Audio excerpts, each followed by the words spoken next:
Few experts in urban studies can claim to have been as influential in terms of influencing policymakers as much as our next speaker. Richard Florida has been described as perhaps the leading urban theorist of our time.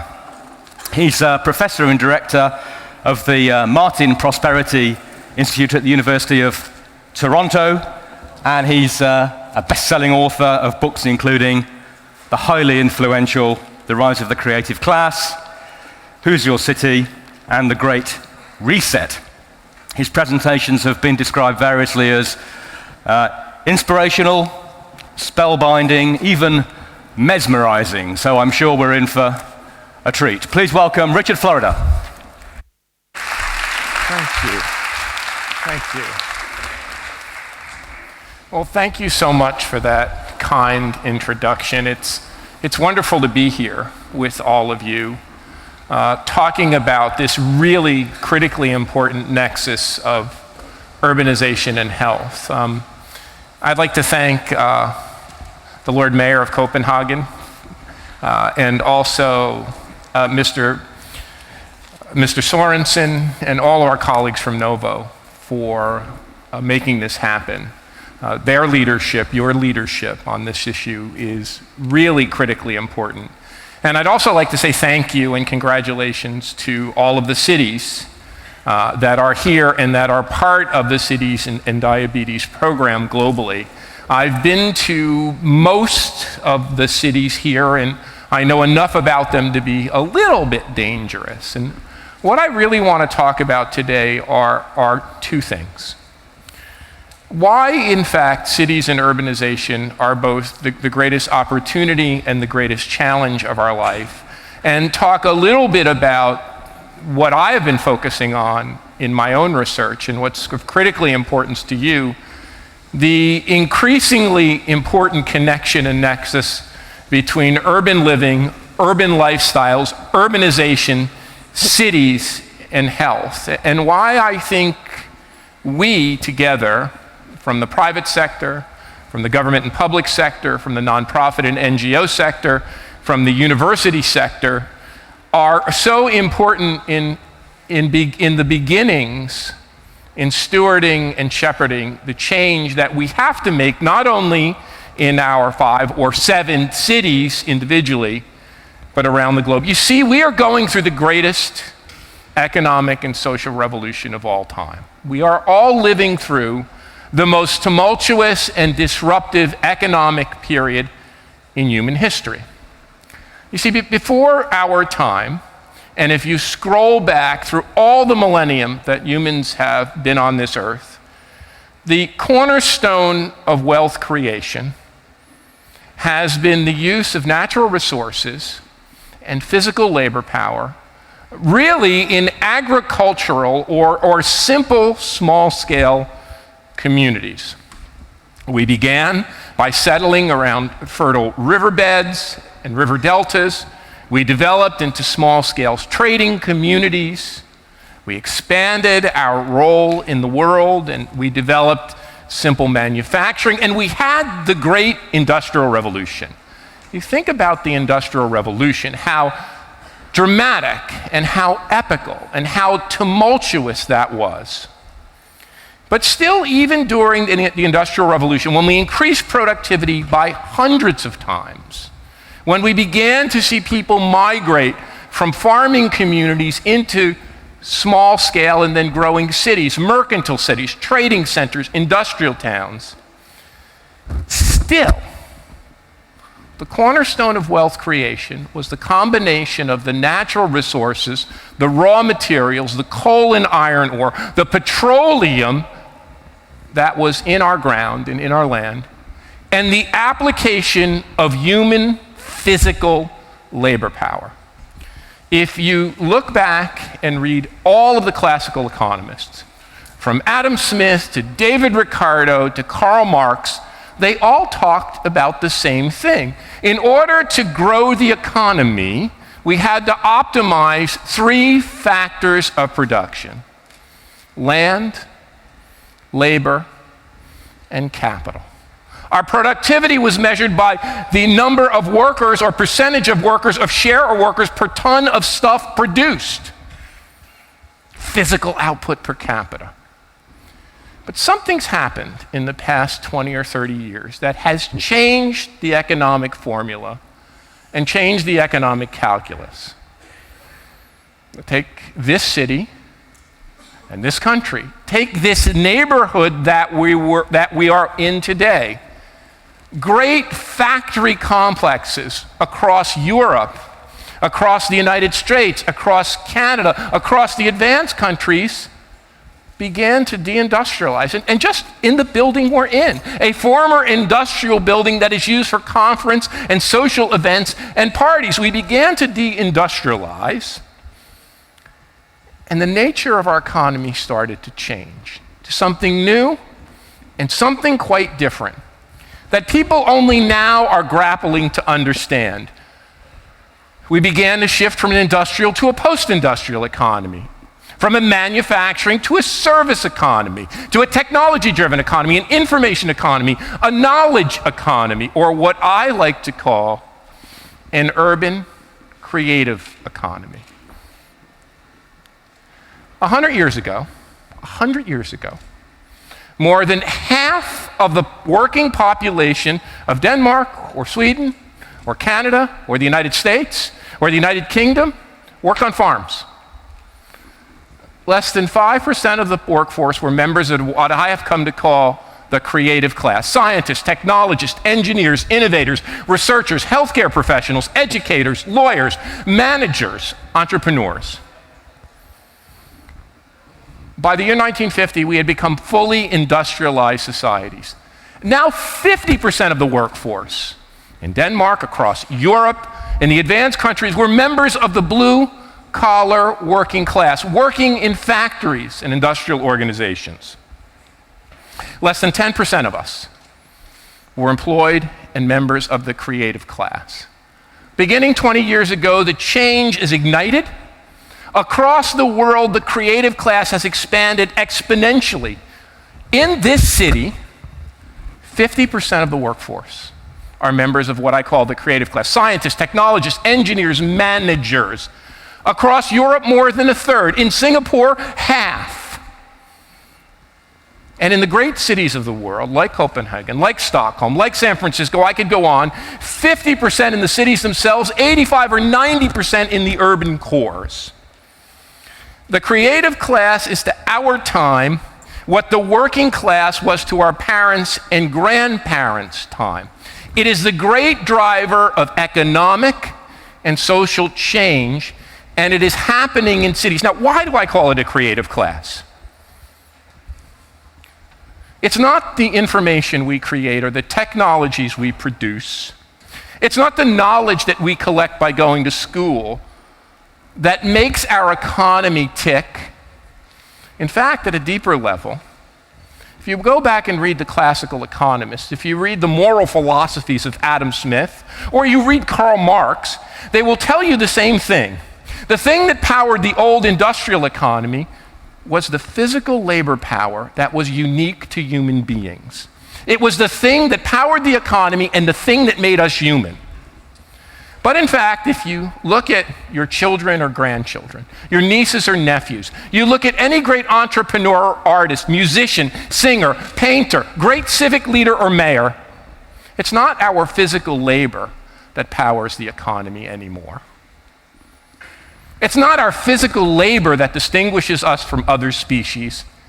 It's the creativity that we as a species share with one another. And I didn't come to this theory by studying now.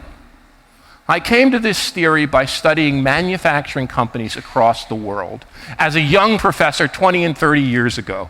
And when I toured the great factories of Europe, and when I toured the great factories of Asia, and when I found myself standing outside Nagoya, Japan, as the manager of a steel mill told me when I asked him where the revolutionary production process in his steel mill came from, he said, "Professor Florida, this didn't come from a research center. This didn't come from a set of innovators. This didn't come from an engineering group. That didn't come from a university. It came from the people on this factory working together The factory itself is a living laboratory. I learned this from my father.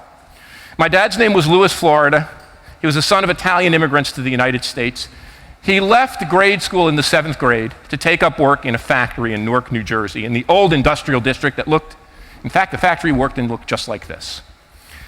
And when I was a young boy, I wanted to know what my father did for a living.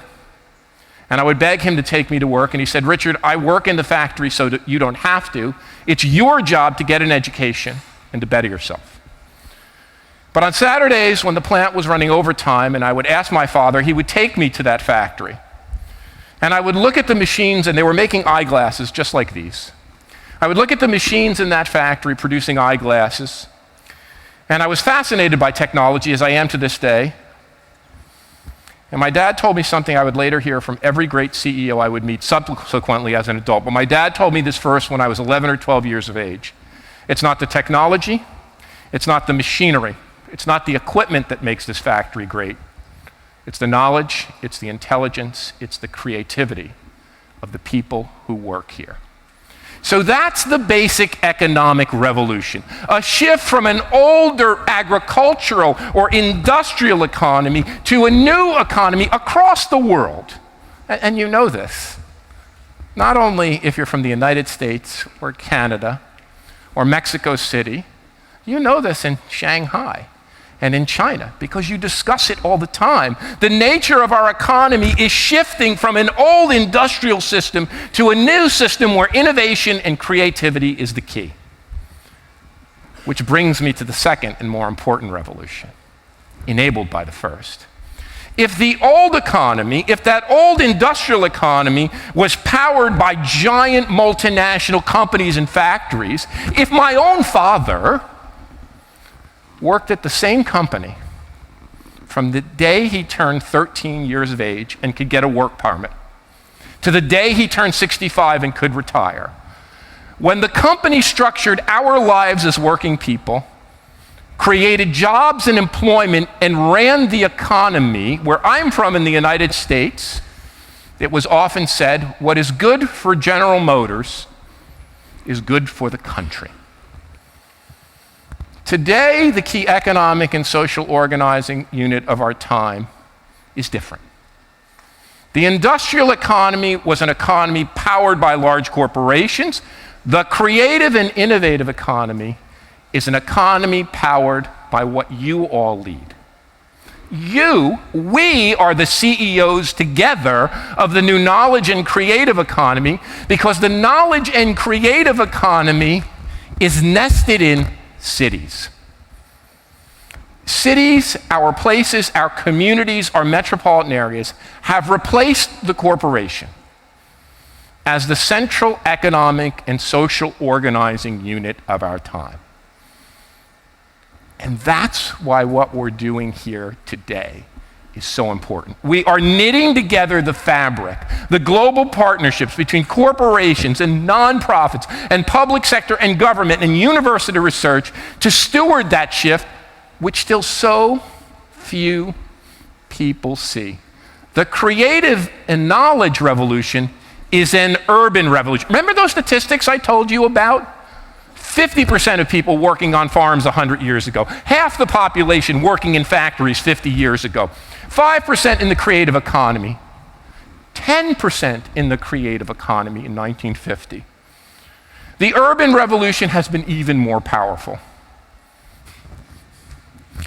Just a couple hundred years ago, less than 4% of the population of the world lived in cities and urban areas. 95% of us lived on farms in rural areas. In the year 1900, less than 15% of the world's population was urbanized. Well, you know the statistics. You were here this morning. You read. Now half of our population lives in cities and urban areas around the world. In the next 50 years, that will rise to 2/3, maybe by 3/4. We will put more people in cities over the next century than live in cities today.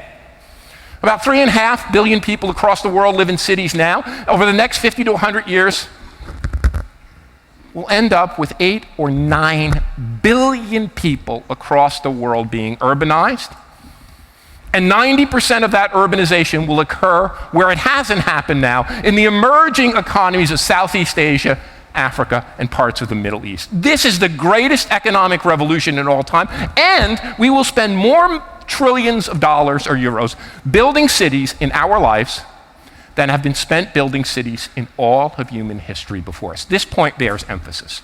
We will put more people in cities, in urban areas, and spend more people, trillions of dollars, building cities than has happened in all of human history before us.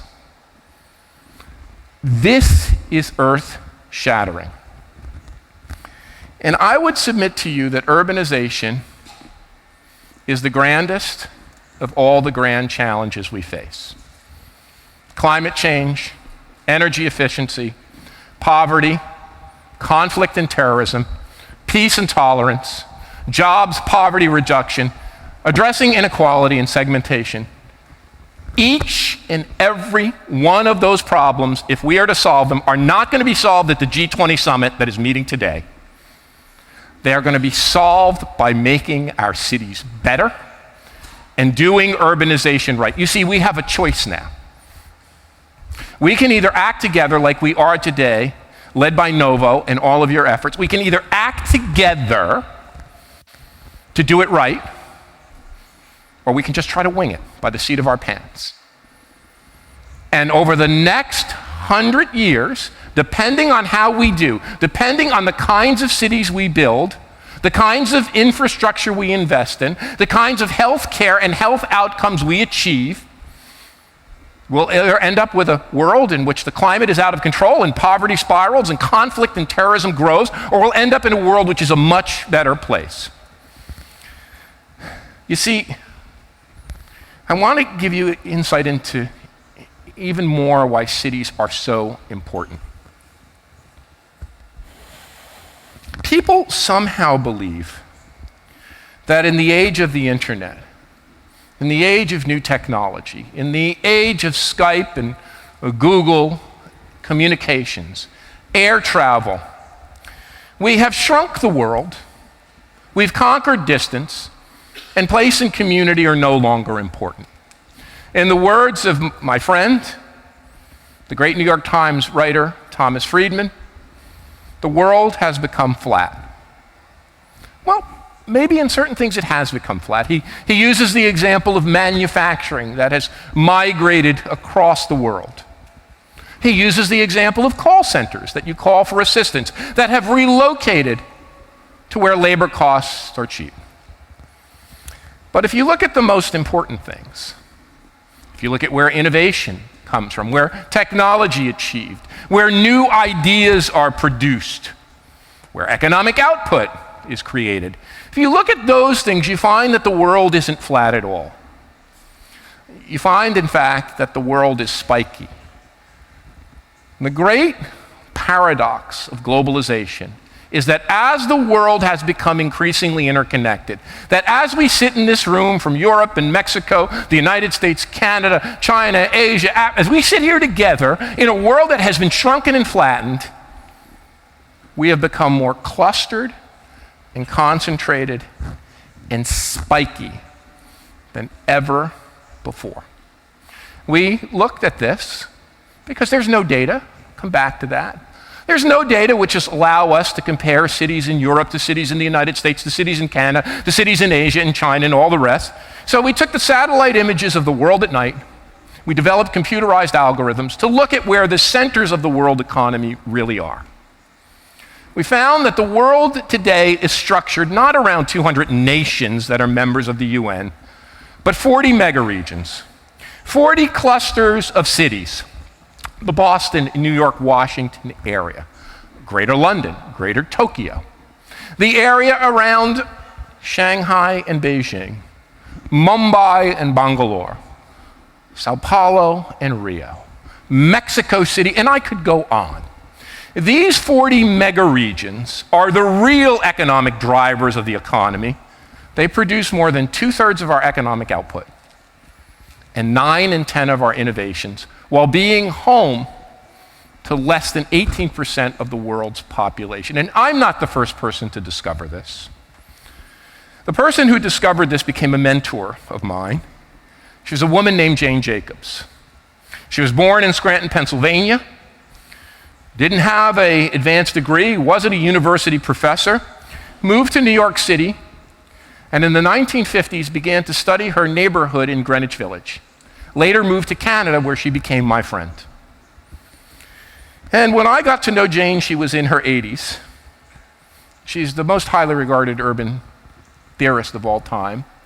One day we were sitting in her living room and I asked her, Jane, what do you think was your most important achievement? She said to me, I think I figured out something that's puzzled all economists to this day. Economists believe, like you, Richard, they believe that economic growth comes from companies. Economists like you, Richard, believe that companies can do things more efficiently by creating, as Frederick Taylor said, or Henry Ford said, a division of labor, by breaking things into very simple tasks and enabling people to do that very efficiently. And Jane said, that's not a theory of economic growth. That's a theory of efficiency. If you want to understand where economic growth comes from, you have to understand where new ideas and new innovations are created. And new ideas and new innovations come from one place. They come from when people like us move to cities. When we move to cities and we cluster and concentrate and mix and mingle in cities, that's where new ideas are created. Cities are where ideas come to mate and reproduce. Cities are where ambitious and talented people come to thrive. Cities are where the diverse groups of people from a country or from many countries come to succeed. And I've boiled down that into a simple theory of cities I call the 3 T's. A great city does 3 things that create the context for economic growth and economic well-being. The first T is technology. Great cities generate new technology and invest in new technology that powers growth. The second T is talent. Great cities are talent magnets. They are brain magnets. They bring together people who are smart and ambitious to create and to innovate. You see, I lived in Pittsburgh, Pennsylvania for nearly 30 years. I saw the great minds of Pittsburgh move away. And Pittsburgh's great export wasn't steel, it was the mines it produced. I saw my students at Carnegie Mellon University in Pittsburgh migrate to Silicon Valley and New York and Tokyo and Europe and fashion some of the greatest companies in the world. The key to being a great city is to attract and retain talent. And the third T is tolerance, and it's incredibly important at a time like this. Great cities are the places where people from all walks of life, from both genders, all sexual orientations, all ethnicities, all nationalities, can come and thrive and interact. In fact, creativity's prerequisite is diversity. Creativity in cities annihilate the social categories of race and gender and sexual orientation we have imposed on ourselves. Now look at our future. We are going to create more cities. We're going to build hundreds of new cities. We're going to expand cities in place. There is an incredible movement across the world of people, not only from the rural areas, but from the suburbs back into the cities. Some call this a great inversion. We are intensifying, we are densifying, we are changing our way of life, and this is not epiphenomenal. This isn't because people love cities or want to live in cities or like to go to good cafes. This is because urbanization and densification are the cornerstone of economic growth, and we have to understand this. It's not human capital accumulation or technology aggregation that are the key to economic growth. It's urbanization and density. And that's what economists have forgotten. They're finally waking up to this fact now. It is densification, it's intensification, it's human beings clustered in cities which are the power the fuel of economic growth. Doing it right, getting urbanization right, is the grandest challenge of our time. So over the past decade or two, with my research groups at Carnegie Mellon, the University of Toronto, now at New York University, and with colleagues across the world, and I read the incredible study that Professor Napier and his colleagues and this group of people did looking at diabetes. We've been trying to ferret out what it is about cities that not only increase productivity and increase incomes, the historical basis of my own research, but what is it about cities that can better affect our health and well-being? And that's, in particular, why I'm so honored to be able to spend time with you here today. The first thing we began to look at was, what are the factors that are associated with cities that raise incomes? What are the core factors that in cities enable incomes and wages and material well-being to rise? Well, we began to see it was the concentration of this group of people I called knowledge workers, or the creative class. Cities and communities that had higher concentrations of this group had higher rates of economic output and higher rates of income. Cities that had greater levels of diversity, however measured, greater levels of diversity, greater levels of tolerance. And when you combine talent and tolerance, higher rates of economic output, higher wages, higher incomes. The next thing we did was we started to look at cities that generate startup companies. And this is fascinating. Almost all the research that was done before ours, all of it, showed that startup companies are a phenomenon of far-flung suburbs. And the image in the minds of people is of the California, Silicon Valley, spread out suburban area where new companies like Intel or Apple or Google come from.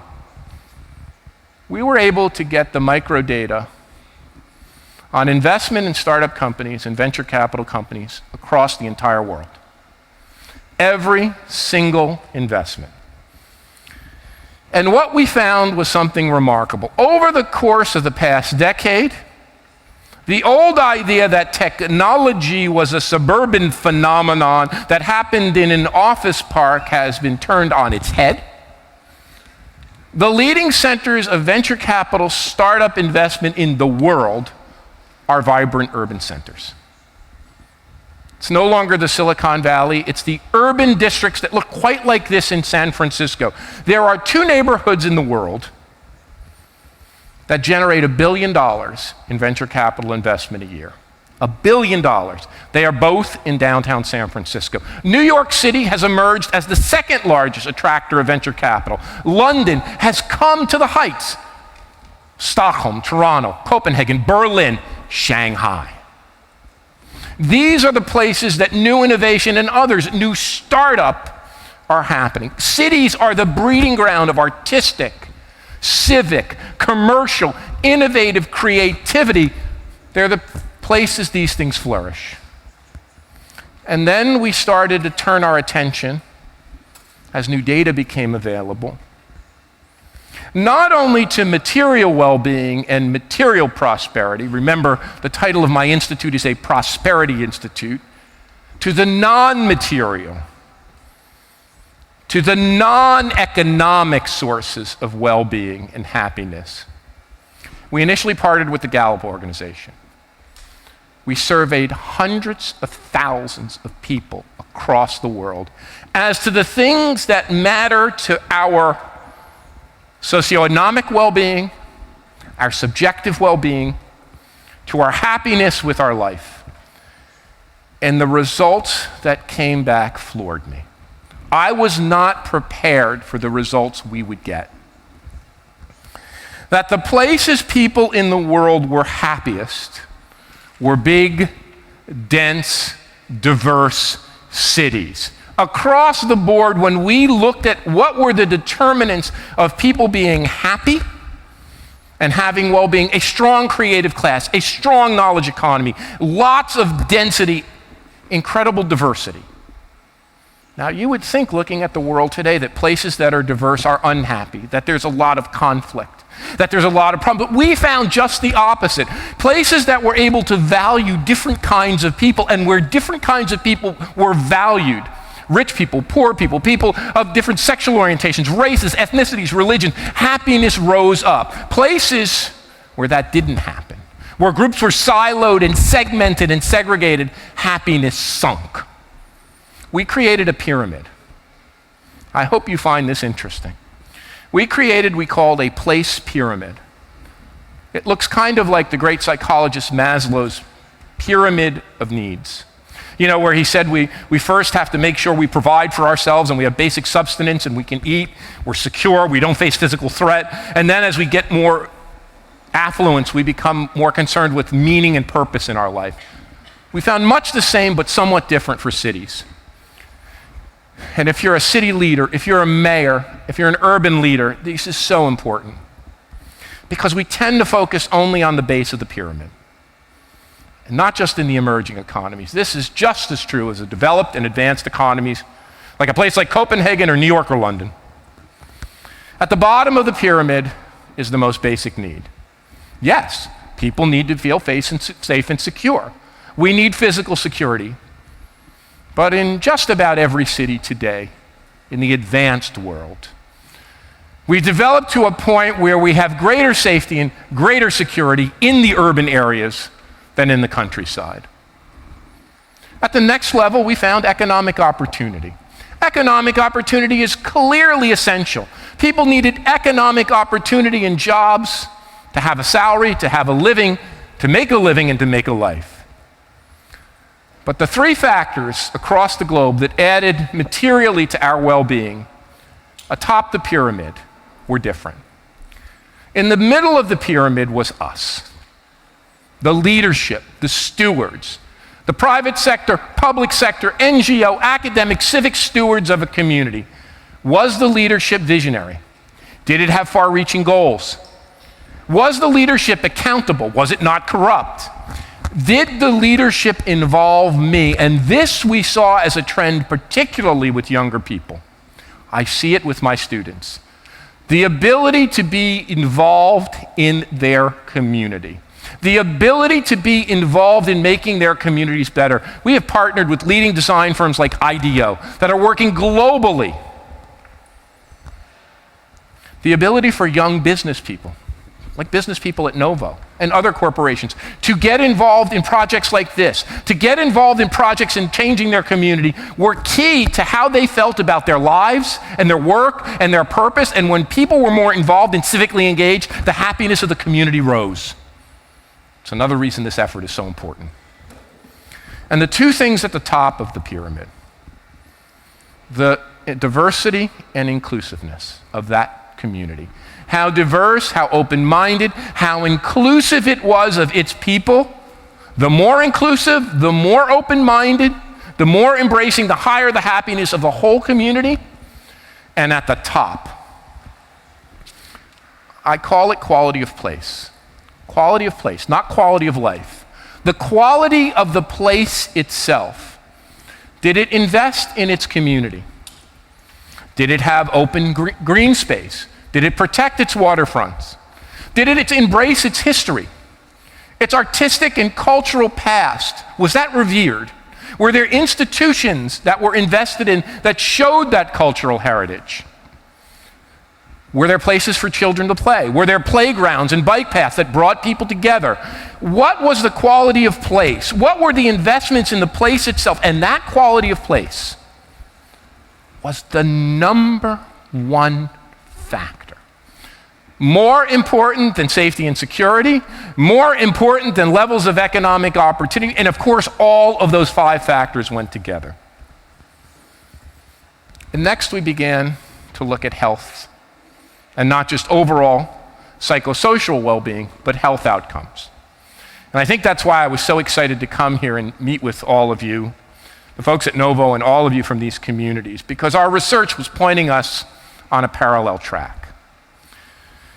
You know, if you look at the big killers in our society today, they're not hard to understand. There's obesity, and heart disease, and smoking, and driving around like a maniac in a car. There's a few others. So we began to look at the big things that are associated with ending life prematurely. Overall mortality rates, rates of morbidity, and all of those things. And we began to really dig into this, but particularly with obesity and other factors. And I'm an economist. These are not things that come naturally for me. These are not things, I'm not a medical doctor, although I've met a lot of and begun to collaborate with medical doctors. It's not something that I was made to focus on, so I struggled with it. But as the data came back, it was so eye-opening that the very same factors that I saw being associated with high levels of innovation, with high levels of economic performance, with high levels of economic output, with rising wages and salaries, those very same factors were associated with health outcomes. We did a project just on fitness levels in cities.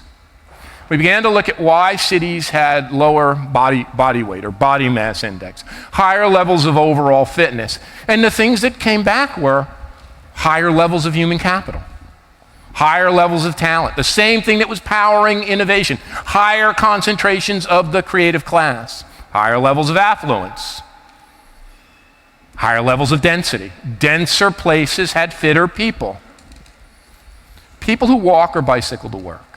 An extraordinary correlation, especially in a place like the United States, when about a percentage of the entire workforce walk, or maybe it's up to 3 or 4% now, walk or bicycle to work. Highly positive and significant associations. What was associated with a lack of fitness? Driving to work alone in your car. The same thing with obesity. We began to probe obesity. What were the factors associated with obesity and the health disaster that obesity is, with its strong correlations to type 2 diabetes that your own work is focused on? My God, 400 million people plus today, 650 million projected. Look at the rates in your cities. I think the lowest was 9% and the highest was 17.5%. It's terrifying. And these aren't individual problems. You know, I think the 20th century, if I look at the 20th century, the industrial epic that we're only now overcoming, it really was this industrialized mindset that you could fix everything with an innovation coming out of a company. You know, you could fix the job problem, you could fix the economic growth problem if we just invested in more companies, if we had more production, if we had more productivity, we'd drive GDP up, if we just had a new pill. And look at, it worked. Look at 100-fold increase in hundreds-fold, 300, 400, 500% productivity increases because of industrialization. We doubled human life. We had a pill for heart disease and a pill for cholesterol and wonderful devices to manage diabetes and other ailments. Incredible. We should congratulate ourselves, but we've now hit the wall. We've just hit the wall. It's the industrialization has come to the age of what economists call diminishing returns. It's so funny, you know, I was thinking about this the other night. We have this is the first time I've traveled, we have a brand new newborn, 3 weeks old. My wife and I, our first child. And I was thinking about this conference, thinking about what's going to change in her life. We got all the pills she needs. We have all the medical intervention she needs. She's not going to get scarlet fever like my dad did and had to recover. She's not going to get diphtheria like my mom did and recover. She's going to manage all of that. But when I was a young boy, there was no such thing as exercise. Think about this. I'm 57. No such jogging was invented in my life. My parents, working people from New Jersey, Newark, if my father put on jogging pants and ran down the street, my mother, she could have put a sports bra on and went out and exercised. They would have took them to the mental hospital. This is invented in our life. But it's not just individual fitness. The doctor tells you, well, you have this condition, You have diabetes, your diet isn't good, your cholesterol's high. Well, take a pill and run around. Go to the mall and walk. Mall walking. A great new industry in my country, the United States. We're going to go to the mall and walk. We know these are not just individual behavior problems. We know as education levels rise, I'm a working class kid. I used to talk with this kind of working class accent you might have heard. How you doing over here? How I grew up. My friends in that neighborhood are obese or dead. They're gone. At 57, that generation is gone. My cousins who didn't have an education have terrible, if they're alive, terrible physical health. So as our educations rise, as we get smarter, we start to change. At 38 years old, I bought a bicycle. I tried to think about what I, as a boy, liked to do. Well, I like to ride my 10-speed bicycle. So I bought a bicycle and I took up cycling. But I had enough income to do that. And when I met my friends on bicycles, they weren't the working class kids. They were PhDs and advanced degrees and sophisticated people from industry. Novo Nordisk with its own cycling team. And in my 50s, I took up weight training because I knew I didn't want my physical self to deteriorate. I had to train myself to eat. Retrain myself to eat better. But that isn't just an individual thing. That's related to socioeconomic class. If you look at the people in our class position, if you look at the people with college degrees and university degrees and sophisticated degrees, university professors have always been thin and fit. It's associated with certain structural characteristics. But then it dawned on me, this wasn't an individual problem. This was embedded in the way we live. It was embedded in the kinds of communities we live in. When we looked at the data, the first thing that struck us is that places like Copenhagen, Boulder, Colorado, San Francisco, the health outcomes were qualitatively different than the working class places where I grew up. And we're not talking about a few years. We're talking about a lot of years. And when we did the work with Gallup, it wasn't just the cause of mortality, it was the length of morbidity, the quality of life leading up to death, where in the creative class, the knowledge class, the educated centers, people not only lived longer, they extended their quality of life years. And as one of my crass friends said at the time, a researcher, very bald, he said they just live a good life until one day they die. It's not like their life is a series of medical interventions that go on and on and on, leading to a long-term decay in quality of life. I know this well, by the way. My dad was a smoker. He died of lung cancer. My mom was one of 7 sisters. All 7 sisters died of breast cancer, except for my mom, who died of Alzheimer's. I know these illnesses very well, and I know how traumatic they can be. But what we began to find, it was the nature of the community itself that mattered. And this is what I think is so interesting and why I look forward to hopefully working with you all more. Working with David and his incredible team and this incredible research, and why I've been drawn to working more and more with medical scientists and less with social scientists. That the nature of the community was so fundamentally important to health outcomes. Well, I mentioned this connection between density. Mentioned this connection between density and innovation and economic growth.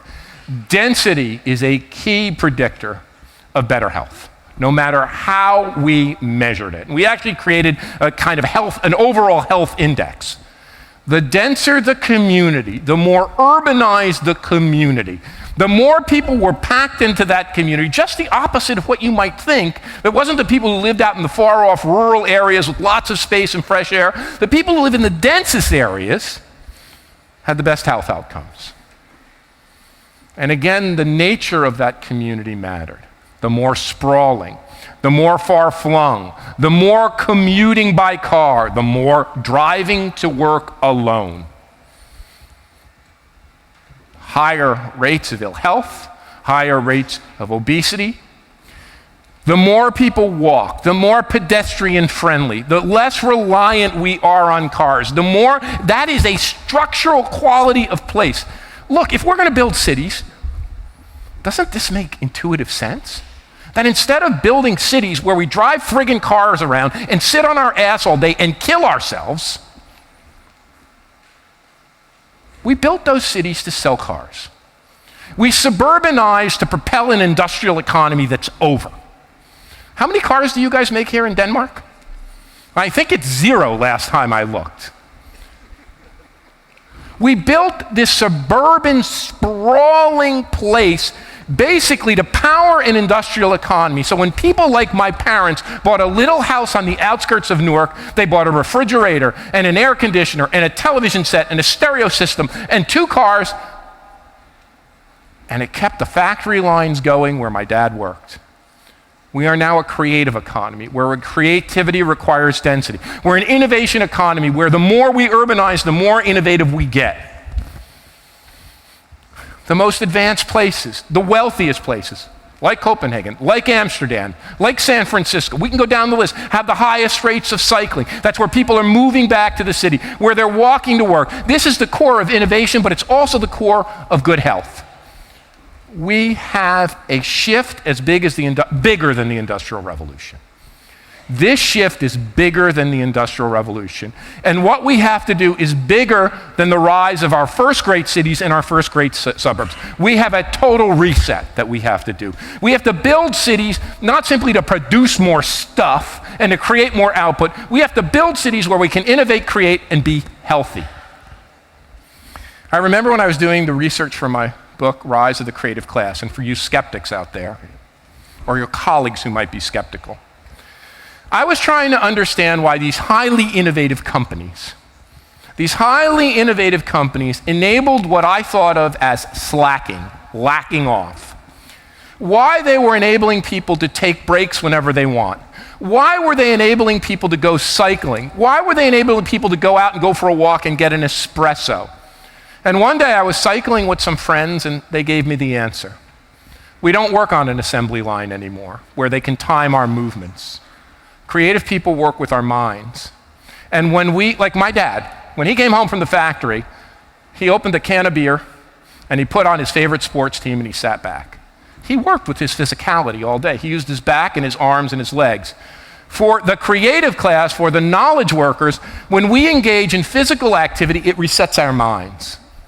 That's why those high-tech companies have all of this stuff. When I look around our office at the university and my research team, when I look around our newsroom at the Atlantic where we created City Lab, I see young people sitting on balls. I see people doing standing desks. We have people on treadmill desks. These things are required not only to keep us healthy, but to keep us fit. Well, when I saw the findings from the diabetes study about isolation, another thing triggered in my mind. I've been working with a group of medical researchers and mental health professionals at the University of Toronto, trying to figure out why suicide rates are rising. And if you read the new study by the Nobel Prize winner Angus Deaton and his wife Ann Case, one of the things they find is among middle-aged white men in the United States, alcohol-related, drug-related, and suicide deaths are escalating. Well, in Toronto, a city with a much better safety net, not quite at your level, but a much better safety net, we also have found a spike in suicide rates. And one of the factors there that came clearly into account, along with many others I mentioned, was social isolation. So one of the things that is particularly challenging about urbanization, especially in big cities, whether that's Mexico City or Shanghai or New York or the rest, is where we have a lot of people moving in from the countryside, or in some cases like Toronto, more than half the population moving in from other countries, leaving behind. I moved 17 times away from, and I can tell you, I'm not a depressive person, 17 times to establish a career with no spouse. They say, the research shows that for every relative or friend you leave behind, it costs you $150,000 in psychic income. So I could feel this loneliness in my own life, but I had support. This isolation of people, this connection between mental health and physical health is something that we have to probe in greater detail. But there's something going on in cities and urban areas where you don't have that support, where we're highly transient, that isolation factor that seems to trigger, and I saw it in the study of diabetes, and we see it in our own work on mental health. Now, the one other thing that's important to say is, even in the places that have the best health outcomes, and this is what my new book deals with, it's called The New Urban Crisis. It'll be out in about a year. The new urban crisis, even in the cities that have the best health outcomes, even in the cities that have the most vibrant economies, even in the cities like Shanghai or London or Copenhagen, go on, that are growing like mad. It's not only that the world is spiky, our cities are spiky. We are seeing incredible divides and inequality, the likes of which the world has never seen. You know, as we are all members of a global creative class, and all of our wealth and well-being rises, and we all sort of dress the same, wear the same suits, wear the same jeans, drive the same cars, live the same lives. The privileged third of us condition goes up, but there's 66% of people across the world, and more in the emerging economies, across the world who are toiling in low-income, precarious, vulnerable conditions. The people who work in not only manufacturing, but this surge in low-income routine services, retail trade, food preparation, you can go on. Their conditions are sinking and that divide's worsening. You know, that's what's behind not only the economic divide we see in our most advanced countries, that's what's behind what happened in Paris. It's what's behind what happened with the attacks on New York a decade ago. That we are living, it's what happened in the riots in London. We are living in a world where economic divides the top, and maybe to quote Tom Friedman, the world is flat from the peaks, but the valleys get deeper and deeper. And the health outcomes in each of our communities, and I was looking at the maps for Houston and other, it was exactly like the same maps we have built in our research group. You could see the concentrated poverty. You could see the concentrated, and what happens is that we get trapped. There are areas of advantage and mobility and affluence and areas of just poverty traps and ill health. And the final thing I want to say is that urbanization really is our grandest challenge for this region. For every country represented in this room, for all of the cities, all of them, urbanization has gone along with growth and good things. That's true of Copenhagen, that's true of Vancouver, that's true of Johannesburg, that's true of Mexico City, Shanghai, and all the rest. For all of us, urbanization has meant a path to prosperity and better health.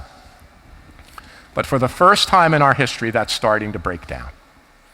For the first time in our history, in areas of Southeast Asia and in areas of Africa and the newly industrializing world, we are seeing urbanization go along with increased poverty. This has never happened in modern history before.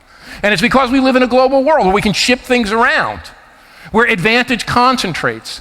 So one of the things we have to commit ourselves to is, as this urbanization increases, and as urbanization has lifted boats in our cities, in our societies, in our nations, we have to begin to understand that it's not enough just to push on the level of urbanization, that we need help.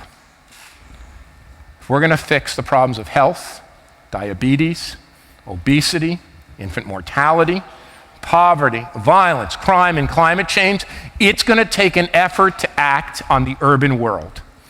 And with all due respect to my great friends who think cities and mayors can do it all, we can do a lot, but we can't do it all.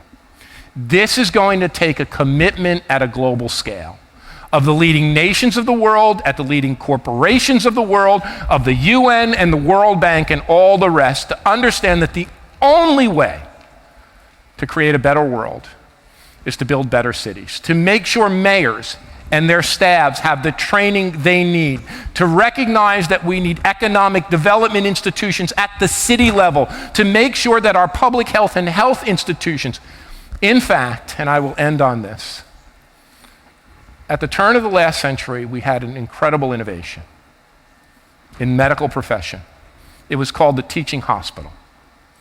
The teaching hospital is where, and there's 600 or so, 650 in the world today, where with the support of great corporations and great foundations and national governments, we said we can cure disease, we can develop new clinical practices, we can train a profession of medical doctors and nurses and expand that around the world. And look at how incredibly better it's made our world. we need the equivalent of a teaching hospital for cities. We need some new kind of institution that brings together researchers and practitioners and urban leaders. We need teaching hospitals embedded in all of your cities, but not just for medicine, but for this nexus of urbanization and innovation, creativity, prosperity, and health. It's been an honor to address you, and thanks so much for your patience in listening to me.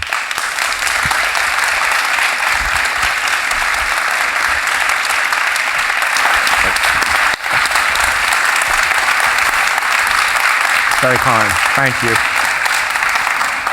So the advanced billing was all true. That was indeed inspirational. I think a real tour de force. And I think we're very fortunate that Richard's been able to join us today to help shape our thinking, to expand our thinking so magnificently. Please join me in thanking him once again.